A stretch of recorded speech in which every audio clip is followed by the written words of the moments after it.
There we go. Mom, Okay. click on your stop video button in the left-hand side of your, Start video button. yeah, start video. Just Oh, click start on. video. Okay. Yeah. Now you can, okay, you can see There me. she is. It's magic. Okay. On my screen, it says this is being recorded. Should I just leave it like that? Yeah, or just Because I can't see or Brenda. I can't see you. close it out or say okay or whatever it asks you to do. Should I push continue or leave meeting? Continue. Continue. Okay. All right, there we go. Okay. So Vernette is my grandma. I'm Kylie Milajanov. And I see Steve there is my grandma's son, and my dad there, over there, and Jenny, and my cousin Stephanie. So that's my family, and we're all related through Ephraim. And then I have Dodie and Connie. I don't know. Would you mind introducing yourselves? My name is Dodie. Connie is my mother. We're both related through Ephraim too.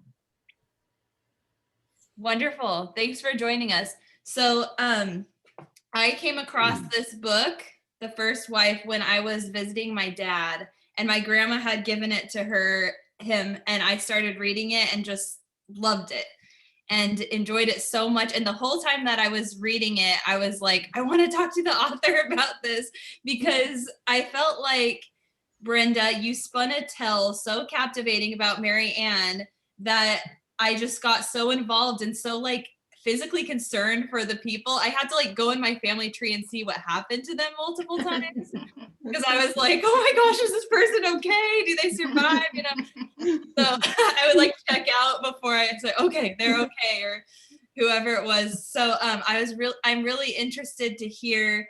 I thought I wanted to chat with you about the book. I wanted to hear a little bit about your motivation background, and then I kind of wanted to and also if you could give us a brief overview of Mary Ann's life.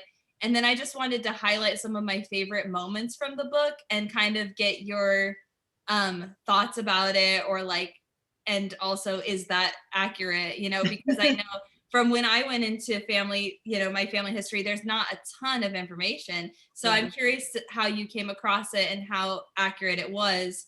Obviously, it's a novel, and that's what made it so delightful to me, was that the way that you wrote it really sucked me in and made me invested in them.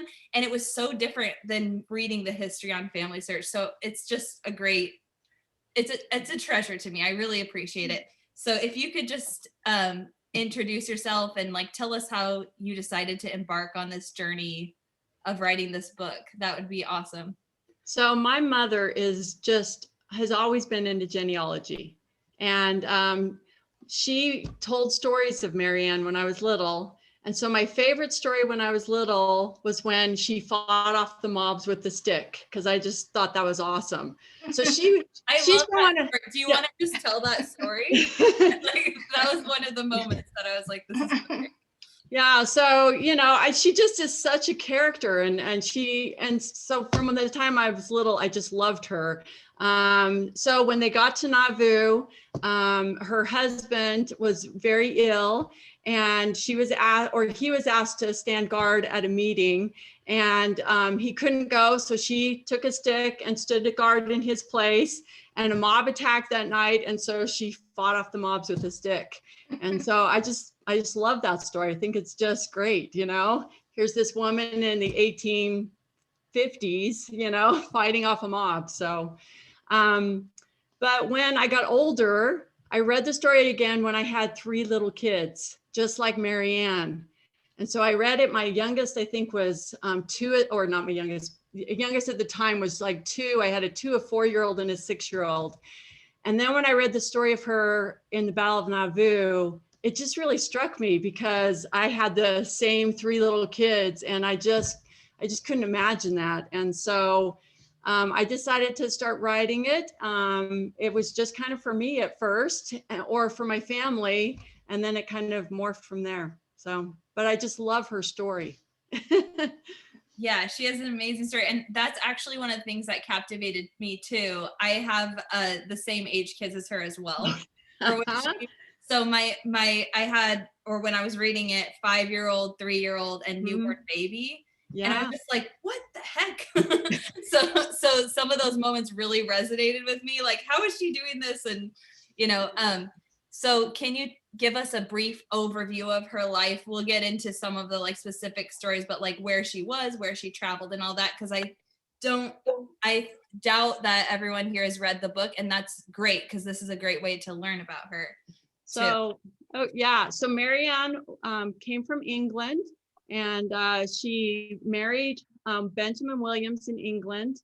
And something that's not in the book that I found out later, because you keep doing research, is that she's part of this amazing conversion story in England. And Wilford Woodruff had this wonderful feeling that he needed to go to that area. It's called Shucknall Hill. And he was having great success where he was at, but he had this feeling he needed to go. And so he stopped what he was doing and he went to Shucknall Hill, where Marianne and Benjamin and 2 kids at the time were there. And no, 1. And when he got there, there was this group of people that were just ready. I mean, the first night he had people who wanted to get baptized. Marianne and Benjamin were baptized 2 days after Wilford Woodruff got to Shucknall Hill. So they were part of that group that just immediately just embraced the gospel. And I just think that's amazing, right? And there's a part in his journals where Wilford Woodruff, his name is so hard to say, came to their house, and they had this crazy experience where they were teaching people and they wanted to be baptized, and they went to go baptize them the next day, and a mob came and they had to stop doing the baptism. So I found out all of this after doing the book, and just amazing. You have to go to, the problem is when I was doing the book, I went and read Wilford Woodruff's, what I thought were his journals, because they're in a book form at like BYU, and then found out that you have to go to his actual journals, because they've taken all the names out of some of his records. And so you have to look at his actual journals to find out about the people there. So that's at the Church History Library. So anyway, it's fascinating.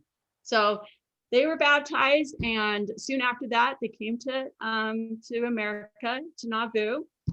At this time, she was pregnant with her 3rd child, Ephraim, which is you guys's. Yeah. And they came to Nauvoo, and they built a house here. Benjamin only lasted 8 months before he passed away, leaving her with 3 little kids. 1 was an infant. And I can't imagine that in Nauvoo. It'd be so hard. So he passed away in December, right after they got here. And so here's the part we don't know, but we think that she married another guy by the name of James Davis, also not in the book because we don't know it. Right. We can't prove that. But she used the name of Davis when she was doing baptisms in Nauvoo and different things. And he paid the taxes on her property. So we think she married another guy, but he must have died before the Battle of Nauvoo. And so in 1846, this is when the Battle of Nauvoo happened. And this is when she's in her home with these 3 little kids.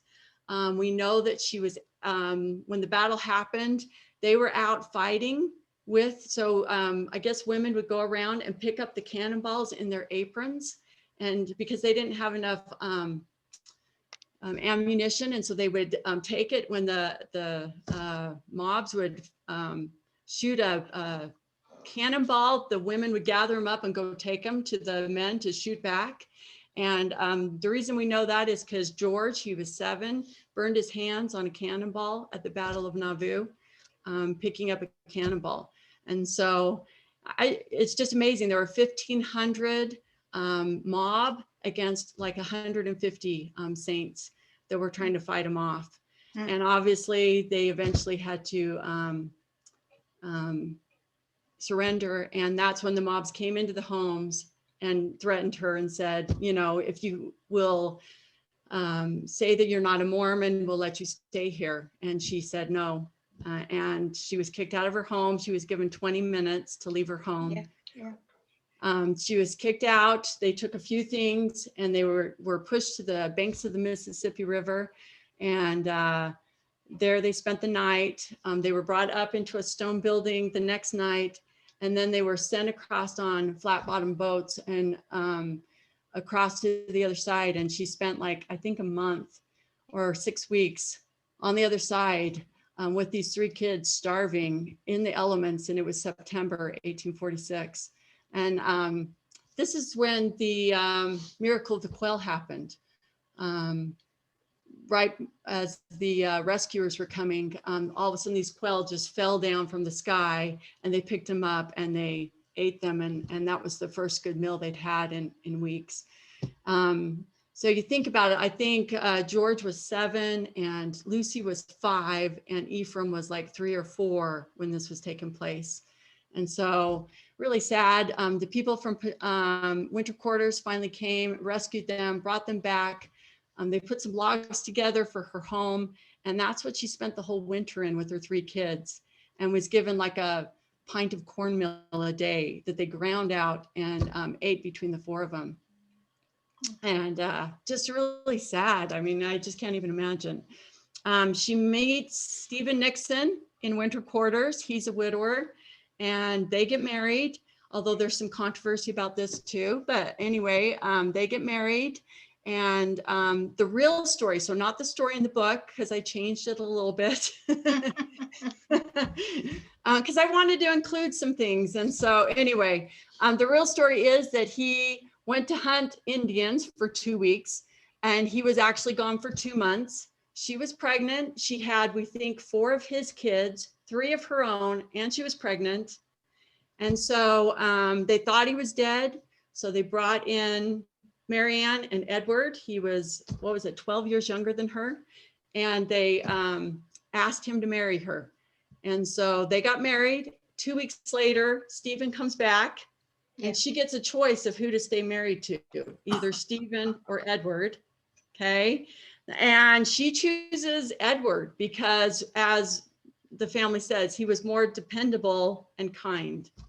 And so that's kind of where I got the thing that he was maybe abusive.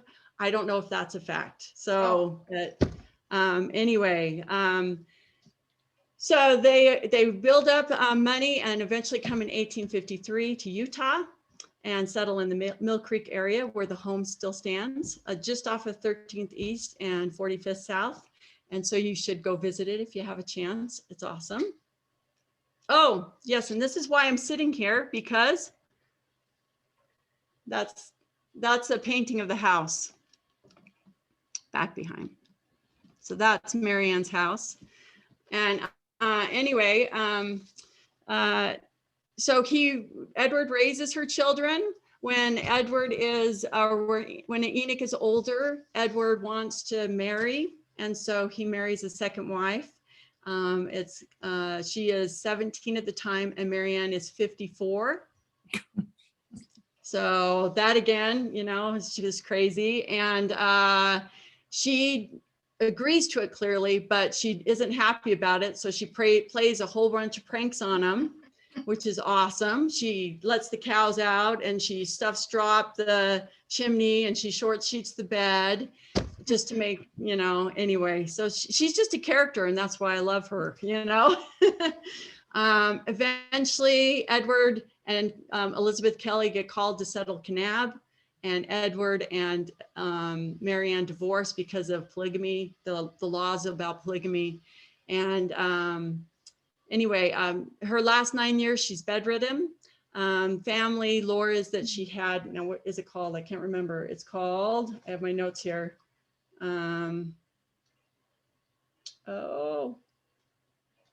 What is it called?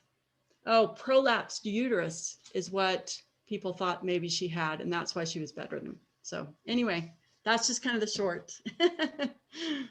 That's awesome. You hit on a lot of stuff there. So what were your research methods? Like how much of it was true and how much were you trying to stick to the real story, and how did you find the information? So the reason why I changed the story of Stephen is because according to the family lore, she was brought into Brigham Young's office, and I kind of wanted it to be Brigham Young, but he actually was in Salt Lake. So in reality, it was one of probably his counselors or somebody who brought her in. And so I wanted it to still be Brigham Young. And so that's why I had to change that aspect a little bit. But most of the book is accurate. Like even the people in the, like Martha's story is a real story. Clarissa's story about the Battle of Nauvoo and people giving birth, that's a true story. The Winder story is true. I mean, even like the people around her are true. And like, if I say that someone was giving a speech and what they said, then that is true. Or if there's a prairie fire, that was true. Or, you know, how they cooked, that was true. Yeah, I tried to be as accurate as possible. Which is really helpful, because I feel like when you get that sort of context, like someone like Marianne writing her history isn't thinking about writing how they cooked and she's sewing on the loom, you know, but it's so unusual to us. And so when I'm reading this, I'm like, oh, you know, it's a whole new world to me, even though it's not that long ago. So I wanted to ask you about the polygamy aspect, because that was, the title's quite provocative, you know, like the first wife, but it was definitely a theme, but it wasn't like the main theme of the book. So I want to ask you how you settled on the name. And also I'm very curious as your thoughts to what Marianne felt about polygamy, because throughout the book, she's having these encounters with it. And she's like trying to figure out how she feels about it. You know, like she has a friend, like her, one of her husband's sisters is a polygamist. So when they first meet, she's like, oh, you're a second wife, you know? And like, she's okay, we can be friends, you know? And she has those conflicted feelings too, because she's married to this man who's raised her children and had no children of his own. And so she's kind of, and she's loved her first husband who passed away. And so she's kind of like, we have a different situation, like maybe it's okay, but I'm not really okay with it. And she's continued, and then she has those friends who are two polygamous wives. That's a true story, I'm assuming? That's a true story, yeah. So were they actually friends? Or no. Okay, so the Winders are actually another relative of mine. So Elizabeth Winder is actually my second great grandma, but yeah, because Marianne was in the Winder ward. So she would have been in that ward with them. Yeah. Wow. And that's true. So I don't know if they were friends, but they were in the same ward together. They probably knew each other. So for those of you who haven't read it, there's two polygamous wives, and one of them has a conflict with the husband. Like he thinks she might have done something. And then although these wives are so close, her having a rift with her husband drives her away. And this is so heartbreaking for these two wives. Yeah. So I'm curious, really interested to hear your thoughts about the polygamy going on then, and how Marianne, you think she could have felt about it. I think when you look at, I especially look at like Lucy, her daughter. So there's a quote in the history, not the book, from Lucy's husband, who says about polygamy, if I can, if I can stay without killing or without being killed or something to an English woman, then I will have done well. Like I can't, you know, like it would be too hard to get married again. And so I feel like maybe that's how Marianne felt, right? That she didn't like it. But I feel like you said it really well, that the situation was so different for them. And I think she saw the fact that he was nice and he had done this thing for her, but he deserved a life of his own, you know? And so that's why I think she agreed to it. But yeah, I don't know that she really loved it. Well, clearly not. And I would love to hear about those pranks. So like, yeah. Tell me more about those pranks. Well, what's really funny, so that's family lore. So the thing I want to really point out to everybody is so many of these stories, well, actually every story of Marianne came from someone else writing it down.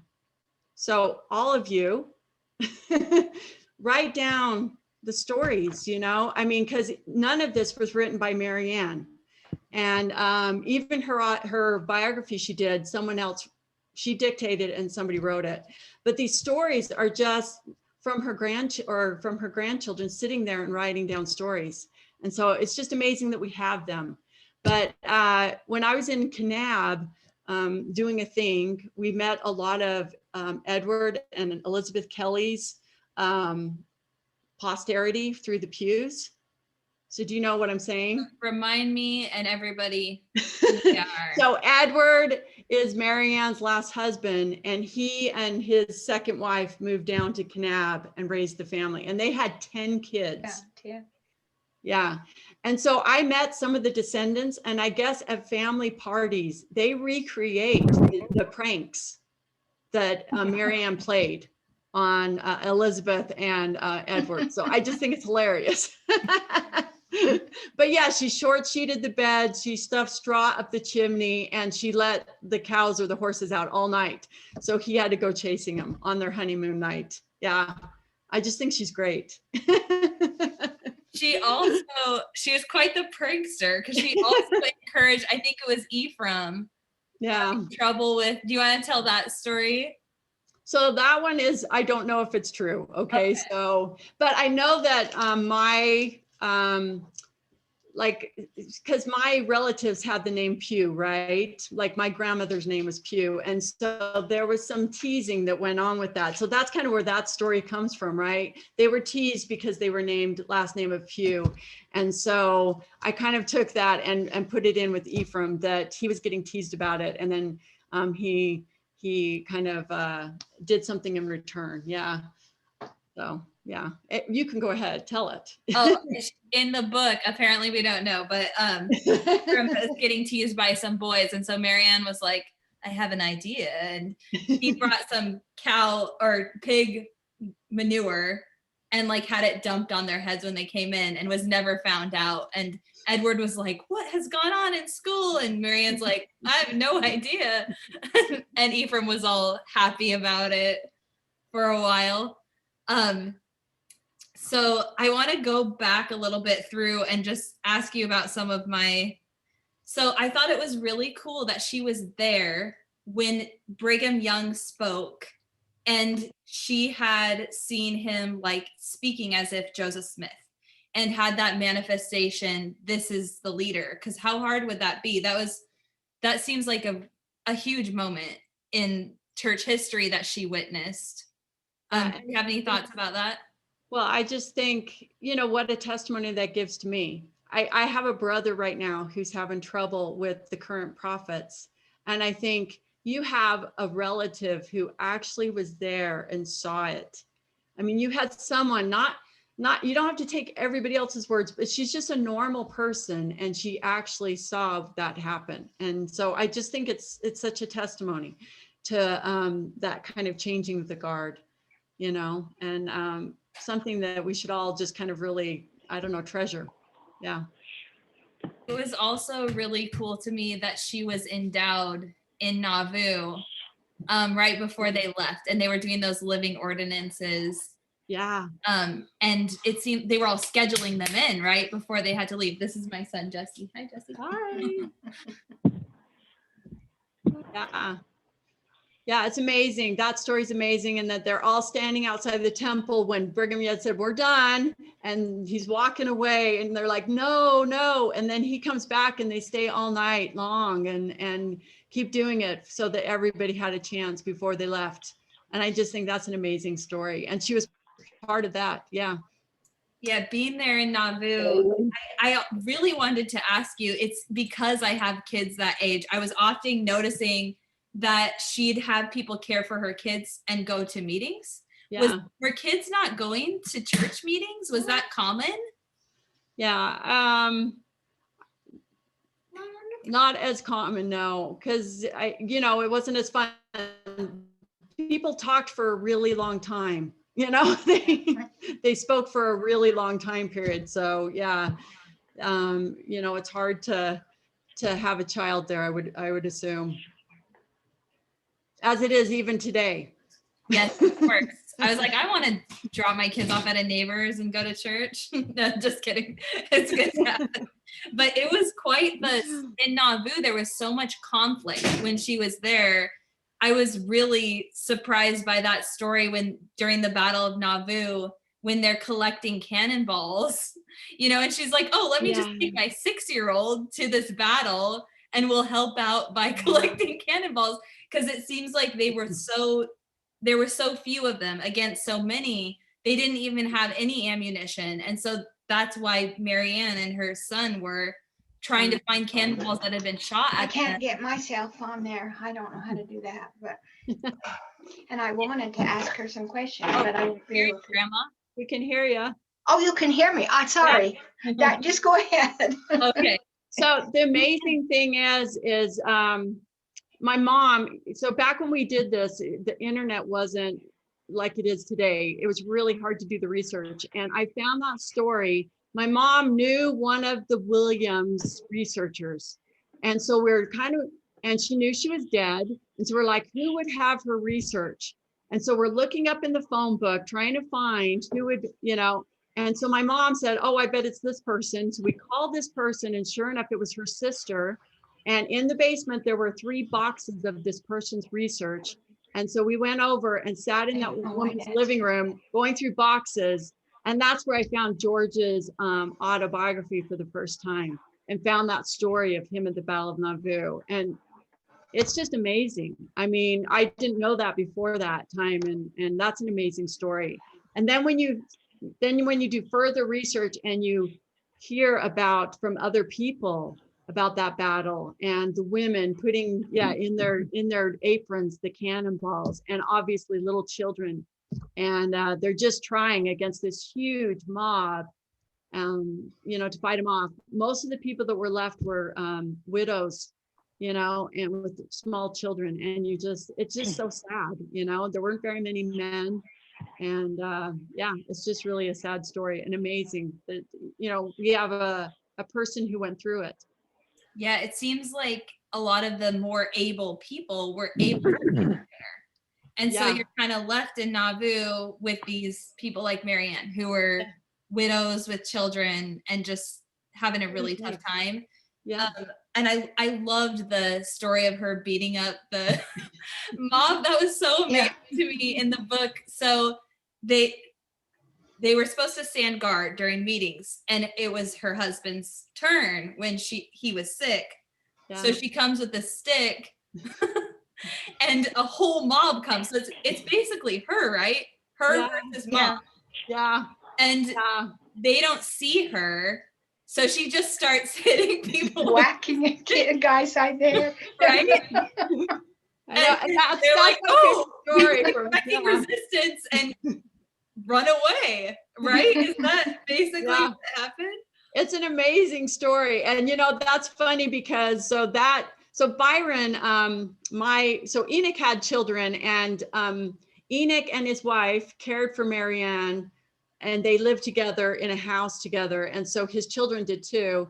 And they would send the kids in because Marianne was bedridden for 9 years. And so these kids would sit at the bed and listen to her stories. And then he later gets married, and it's my great grandmother who ended up writing down these stories that he had heard from his grandmother. And so again, please, write down the stories. Sit there and think about people. And if you have like a paragraph story, write it down. Yeah, your stories or your ancestor stories, or like a parent story. If you have a paragraph story, write it down somewhere, because we would not have these if my great grandmother, who didn't even know Marianne, didn't write them down. So amazing. These stories, Brenda, are in Family Search now. I hope you've been uploading these as you find them. Well, yes. And that's the other thing I'm going to say, because go through your basements and make sure, or go through your parents' basements or your grandparents' basements, because there's boxes of treasures down there, and there's a way now to share it that there never was before. We just found my my great grandfather's missionary journals, and they've been in somebody's basement for 60 years and no one had looked at it. And I just think it's so sad. And maybe somebody would have just thrown that box away, So Yeah. go into those basements, look for pictures, look for things, and be the person that types it up and puts it on Family Search. Yeah, Brenda? very great example of that. Yeah, Burnett. Let me just ask you a question. As we were in Salt Lake this weekend, so we visited Mary Ann's house. Awesome. And of course it was closed on the weekend, but we could look in the windows and it looked like the original fireplaces are still there. But what was interesting is there's a headstone leaning against that house that says Mary Ann Williams, but there isn't room there for a grave. Where is she buried? Do you know? So I think she's buried up at Salt Lake Cemetery. So they changed out the headstone, and that's the original headstone that's now at the house. But her grave does have a headstone on it. Okay, So and it just says Mary Ann Williams. It doesn't say Mary Ann Rock Williams. But we found that Right. interesting. Yeah. Yeah. And then the new headstone, I think the reason they did it, it's so interesting. I don't know who did it. The new headstone, it says, so she might be buried at Elysian Gardens. So I don't know which. I'd have to look that up. I It tried to says- find it in your book, but I couldn't find it. Yeah. So I've heard both things. So it says sealed to Benjamin at the bottom. I knew And that. so that's Okay. the one that she has on there now, but it's Mary Rock Williams. I went up to Salt Lake City Cemetery and tried to find it and couldn't, and had Okay. somebody helping me. And so we never did find it. So yeah, I need to do some research and look some more and maybe go find that grave. Yeah. It was interesting to see that headstone just leaning against the house, but there Yeah. isn't room for a grave. So No, okay. she's not buried there. She's either at Elysian Burial Gardens, which is right by her home, or she's up at the Salt Lake City Cemetery. Okay. All I've right. heard both from the family, so I don't know. Okay. Thank you. I wondered, how did you find out all of this information about this Stephen Nixon? Did you talk to his family, or how did you find out that information? So we actually did hunt down a relative of Stephen. And so I don't know if you guys know, but there was a big controversy in my family because everybody wanted Enoch to be Edward's son. And But so did Stephen ever know that he was his son?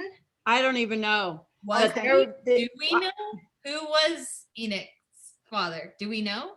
So it's Stephen, Yeah. because so the person that we went and saw, that we kind of during the writing of this book, we went and found a descendant of Stephen and went and talked to him. He was a character, by the way. Yeah.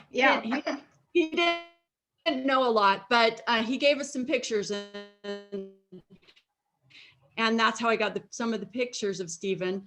But eventually, he and my great uncle Grant did a DNA test to prove that Stephen was the father. Okay. So That's okay. he and my Grant Pugh did a test, so we know now that Enoch, his dad was Stephen. But it was, even when I wrote the book, even when I wrote the book, Grant and Spence were pretty upset that I put in there that Stephen was the father. Oh. So that was Okay. just a recent thing. So if But, you haven't, I was going to say Stephen's story and Mary Payne's story I found at the Daughters of the Utah Pioneer Museum. Okay. I thought it's amazing to me, all of the information that you've included in this book. Yeah. I just read it again before we were planning to visit with you, and I thought, oh my gosh, all this information you had found. So thank you. Well, and it's been years since I did it, so I don't have a perfect recollection of everything, but they need to kind of do another DNA test to see if Samuel Payne is Stephen's, because kind of what it looks like is Stephen, when he went away from Mary Ann, he got another woman, Mary Payne, pregnant.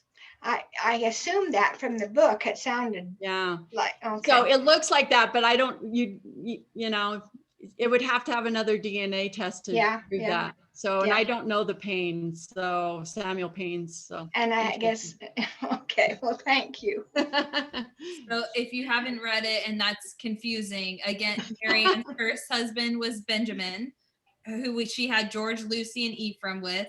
And then the short marriage was Stephen. And so that's who we now know Enoch came from. Then Stephen takes off. She marries Edward, and he reappears but she's Yes. safe with Edward and is able to get a divorce thanks to the church leaders. And I was curious, I guess this is a question I have frequently, but it seems like just how kids were affected. Like there were so many moments in the book when I was just like thinking about the children and like the hardships that it was for them. And I had a lot of questions like about the kids and like, did this happen and what happened to them?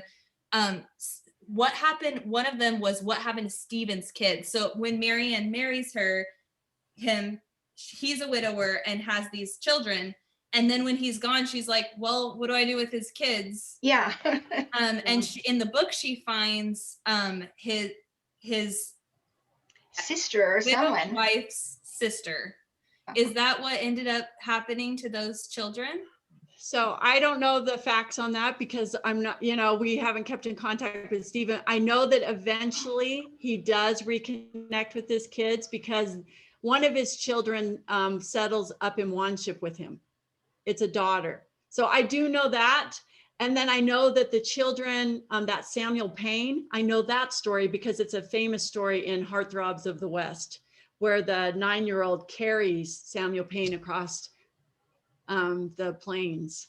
So sad. Yeah, the baby Samuel. So there you can find out a little bit, but you're right. I don't know all the details.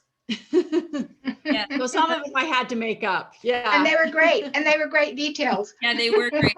I think one of the hardest moments for me in the book was when Jacob and Martha, who in the book at least were neighbors of Marianne, they had 2 little boys going out in a big flood thunderstorm and lost the 2 boys and found out the next day that they had drowned. That story just gutted me. Like, Yeah. having your kids, I mean, of course you're gonna have your kids playing out and about, and that's kind of one of the things that in this modern world I'm a little nostalgic about, like, oh, I have to watch them all the time, can't they just go out and play? And then to lose your kids from that. Yeah, Yeah. and that's a true story. The person's name wasn't Martha, but that was a true story I found from an actual, like somebody's diary in Nauvoo. And so I just thought the story was just so heart-wrenching. So that's why I included it. Yeah. Well, you broke my heart including that story. And the other one that I would really love you to expound on that I was just like, what?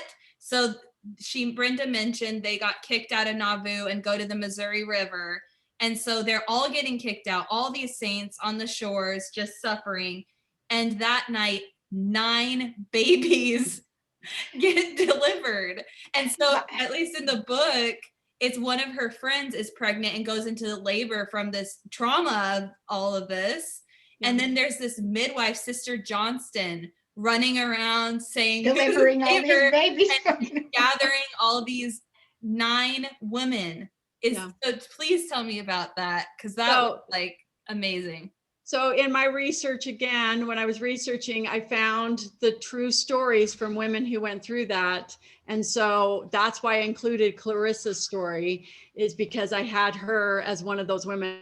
I don't know the names of the women, but yes, that's a true story. 9 babies were born that night. And that whole thing with the midwife, it's all true. That really happened. So yeah, amazing stories. Yeah, that's just crazy, because especially having and again, this is like, I just had a newborn when I was newborn baby when I was reading this, and I was like, ugh, like it's hard enough giving birth. Like these people gave birth on the banks of the Missouri River, nowhere to go. It's just, I can't even imagine that. I wonder how many babies survived that. Yeah. Because it was what, 6 weeks, I think, if I remember right, before they were rescued. And even when they were rescued, they were still starving, because it's the neighbors in winter quarters who didn't have a lot who were sharing with them. And so, and I look at it like, it's amazing. Would I be willing to share with those people when you barely have enough to feed your own family? That's right. Yeah. I wanted to ask on this topic of children about the story of Lucy wandering off with the cow. Is that true? And can you tell us the story? If yes. So that is not true for Lucy. We don't have any record of their travels across, but it is true, a true story that happened to a girl her age crossing the plains. So it did happen, but I don't know, I mean, not to Lucy that I know of, right? Because they didn't write anything about crossing the plains. Okay. So I took some stories from some other people and put them in. Yeah. Got it. I'm referring to when they were crossing the plains to get to Salt Lake. Lucy loses a cow, and her and her friend don't tell anyone, but go track down the cow and get lost and come back They're and never barefoot. tell anybody and Yeah. almost die in a river trying to get it. So I Yeah, have so to, oh, go ahead. I was going to say, so that's all true. I mean, it really happened, Yeah. but like I said, maybe not to Lucy though. So yeah. So I love this story of the Indian encounter. Is that true, where an Indian comes into her house? And just briefly, so in the book, Marianne's doing her thing at home alone, and this Indian comes in and sits down and starts sharpening his knife right in front of her, staring her down. And she's like, okay, and it makes her mad that he is like just intimidating her. So she's like, what can I do for you? And then he just like menacingly keeps sharpening her knife. So she's like, okay. And she keeps knitting her stuff. And then he's cleaning his gun. And he finally leaves and is like, you're a brave squaw or something like that. So is this a true story? So it is a true story. Again, it's not Marianne's story. It's actually another relative who lived 5 miles away of mine. And so her name's Isabella Mackey, and it truly did happen. So it's just 5 miles away from where Marianne lived. Was it true about, she made these connections with a lot of Indian children. Was that true of Marianne? So the reason why I include that is because of so like I said, you have these little things and you're like, you maybe have a sentence and that's all you have to go on. And so you have to make a story behind the sentence, right? And so the sentence was, that when the thing that we know for real is that at her funeral, the Indians came and said, too bad, they were really sorry that she died. Yeah. Right.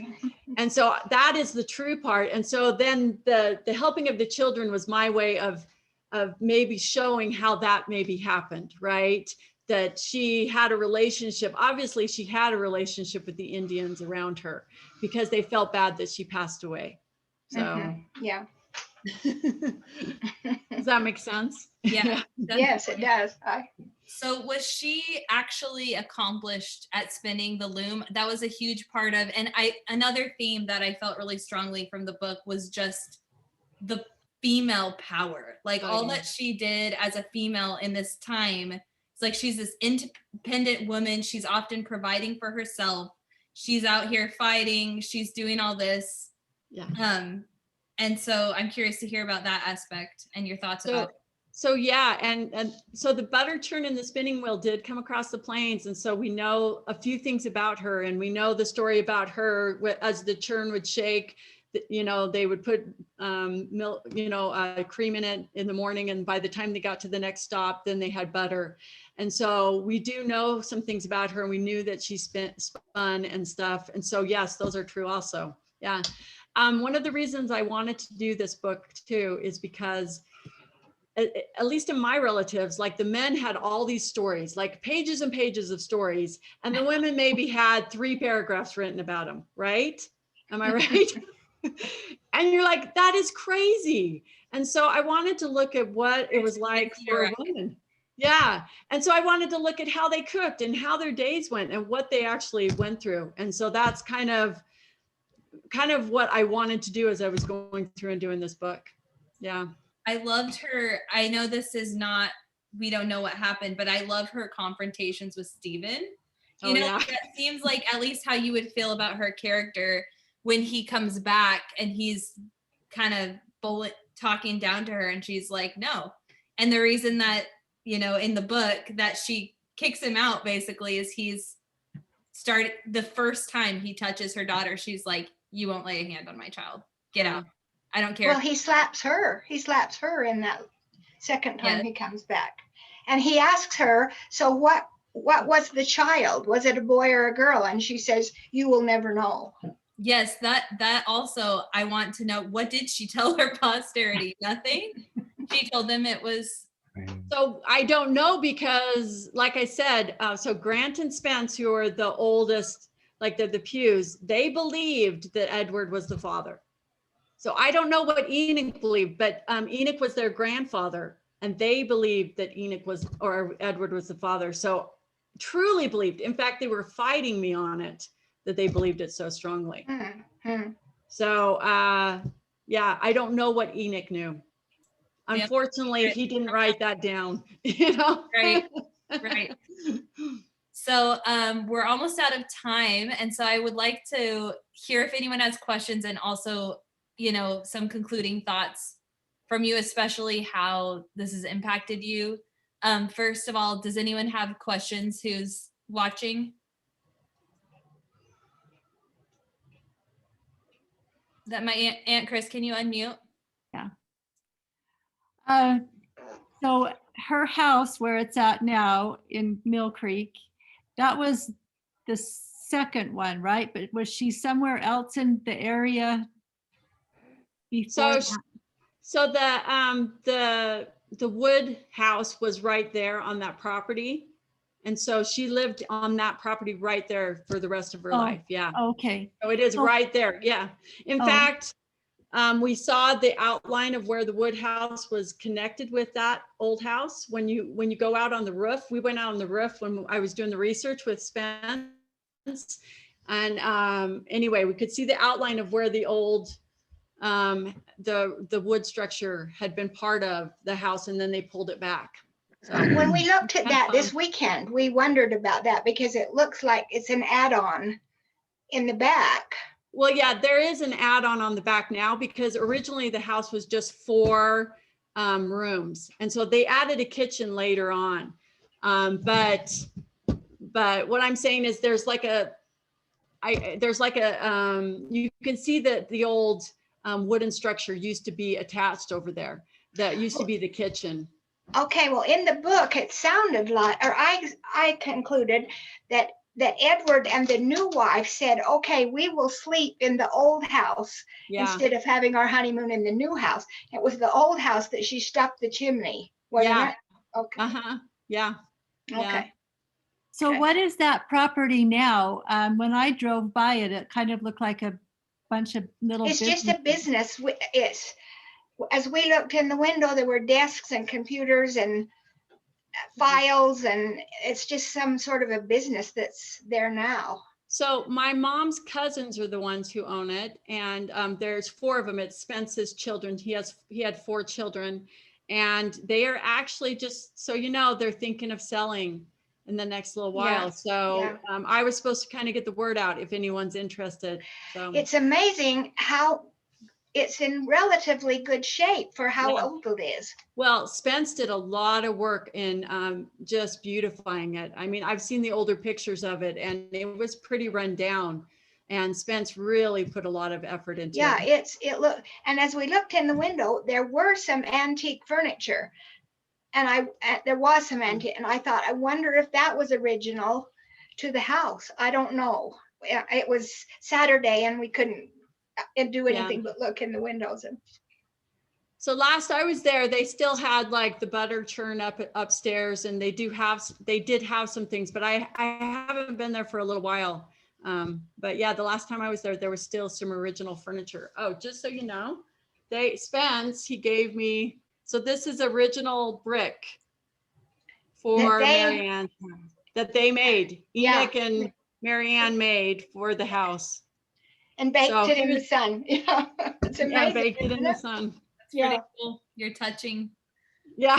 Touch. Touching something that she maybe touched, but then if you go to the house, you can touch it, and same thing, you know, something that she touched. So yeah. Well, it is on the historical register, and so I wondered if someone bought that house, could it be turned into something else, or would there be?